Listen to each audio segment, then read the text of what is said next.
Introduction to Mindfulness.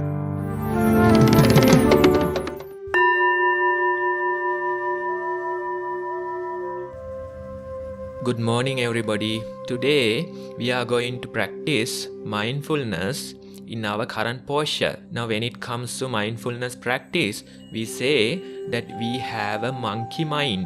Our mind is similar to the behavior of a monkey. What is the behavior of a monkey?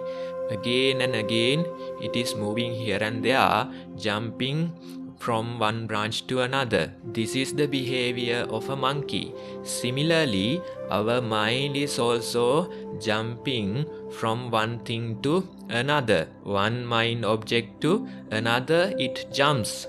Now what are we going to do? We are going to mindfully observe this behavior of our mind. Now some of you might be standing, some of you might be sitting. Make sure that you are comfortable in your current posture. And then you may close your eyes gently. After closing your eyes, be aware and see what is happening with this mind. Observe whether it is jumping from one thing to another.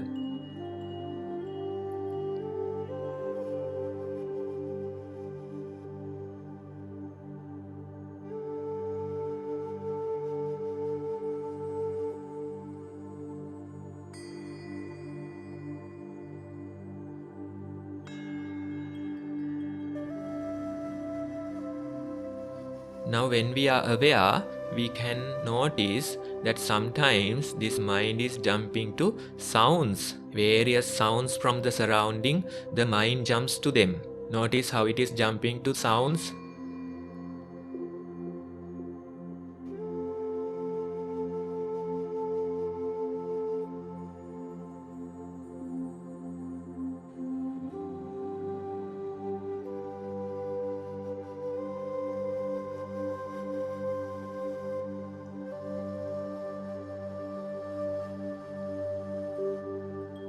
Sometimes this mind jumps to our bodily sensations. It jumps to the sensation of our breath. It jumps to the sensation of our stomach. This mind jumps to various bodily sensations. Notice how it is happening.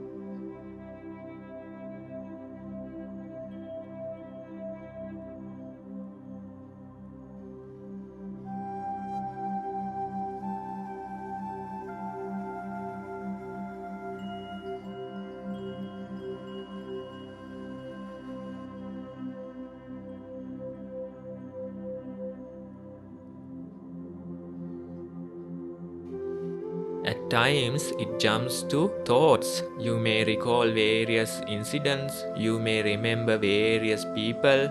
Now your mind is with thoughts.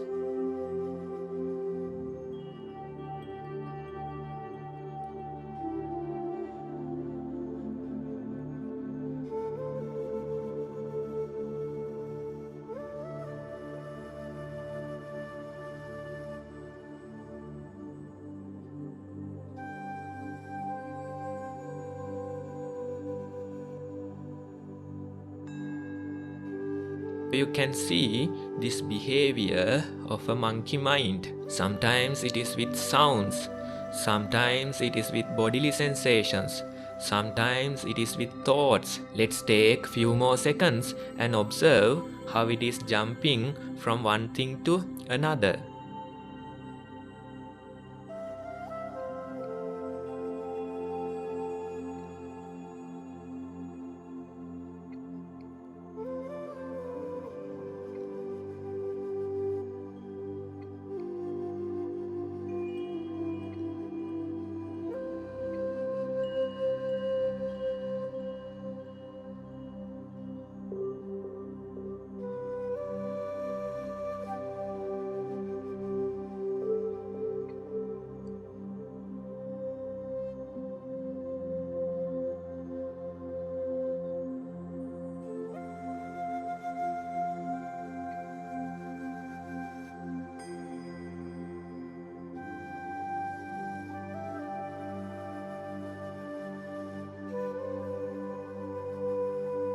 Okay everyone, That's the lesson for today. Today we try to observe the behavior of our monkey mind. Now you may open your eyes again.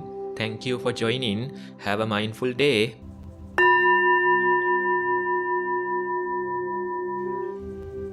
Good day to everyone. Our intention is to give the idea of mindfulness into the minds of these little children, but it needs extra effort to sustain or continue this practice. And that is why we try to develop this by repeatedly revisiting various talks like this. Having practiced mindfulness for several weeks, try and see whether you could notice any difference to how your life was before knowing about mindfulness and how it is now, after learning something about mindfulness within these few weeks. If you try to understand this, you will be motivated to continue this practice with more passion and energy, rather than spending time daydreaming or wishing about the ideal things that could happen to you, or having regrets of what had already happened. Befriending and paying close attention to the present moment will give you the drive to go further. When one child tries to practice mindfulness, if the other friends in the classroom also follow suit and try doing this as a group, or when at home, if the parents and family along with this child tries to practice together, that's great benefit for this child.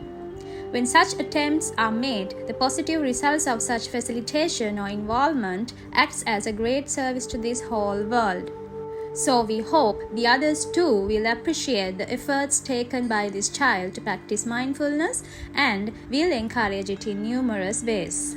We remember when we were small, when parents admire the little things we do, play with us together, or involve in our work. As a child, we develop the quality of paying attention to the present moment. When getting annoyed at others or being irritated by the things you dislike, this person somehow seems to know that this is happening right when it happens. When a problem happens or at times of difficulty, don't think you lost your mindfulness. Actually, that is when mindfulness comes into play. Mindfulness reminds us that we are feeling upset or irritated now. It is not that someone tried to disturb our mindfulness, but rather a support given to strengthen it further. When we are sad, happy, at peace, or in trouble, at our victories or our losses, mindfulness stays with us at all times alike. This knowing that it's always there is what we call as bare attention. So what we say is that we don't resist anything, even if it's something we like or don't like. We just need to closely observe what's happening. We call this the path of no friction. This is something vital for the continuity of society. We begin this path of no friction by not opposing to what happens. We start with just bare attention, but gradually how this gains momentum and starts to develop within is a beautiful quality of mindfulness. So don't think less of bare attention or belittle it. Bare attention is like a seed that awaits a long journey ahead of it. Let's assume we are seated for a mindful sitting. Then we hear noises and get disturbed. We get thoughts and get disturbed for that. We get aches and pains and get disturbed by them. So rather than giving up and leaving, thinking, oh no, I lost my mindfulness again, these things aren't supportive at all. Instead, if you try to continue with your sitting among all these obstacles and disturbances, you will see that you can actually stay for longer. And unlike earlier, having a quick temper and immediately reacting with anger, now we slowly start seeing that when this irritation comes, something happens within me. If you see this, it starts to lessen this feeling of arousal. You are saved from the losses or regrets of losing temper and reacting immediately. So for the one who knows patience, you don't need a war. You get an undisputed victory. This inheritance received by practicing mindfulness in this moment is not something to be enjoyed just by oneself, but should be shared with everyone in the family. We can refer to this as a quality of patience, but it's something beyond patience. Where you watch the incident with close attention and get to see yourself, mindfulness is like seeing through a mirror you have in your hand. You notice it before doing something wrong, and you will also notice before doing something right. So our kids can remind themselves of the lesson, think before you leap, and use it at times like this. As a group or within the whole school system or within the classroom, if this can happen, it's a great example for the entire human race, for this whole country. At your own level, if you can cultivate this mindfulness you have practiced so far, do it without missing a single moment, at every opportunity you get. But don't take it as a burden. If you try doing this, any mistakes won't be of waste. When you see things with mindfulness, you realize it acts as an example for not repeating the same mistake another day. So don't take this lightly. Today we have planted the seed of a progressive, fruitful journey ahead. And I would like to remind that we just need to water, nurture and let it grow by itself.